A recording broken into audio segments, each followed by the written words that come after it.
in Washington, D.C., and I want to congratulate my friends at the Salad Master Eagle Division for your fantastic work. Here at the Physicians Committee for Responsible Medicine, we do research studies, and we have a clinical center where people come in, they want to improve their lives. They want to improve their health overall. In many cases, they're tackling serious issues, a lot of unwanted weight, diabetes, or other problems. And we know that food is essential. When people make the right food choices, it allows them to improve their health often in ways that they hadn't imagined possible. But choosing the right foods, that's only half of it.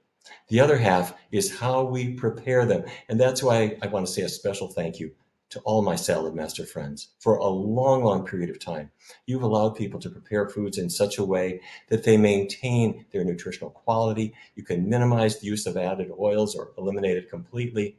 And you know what? You've helped so many people in their lives, and you've made my job as a doctor that much easier. Thanks, Salad Master.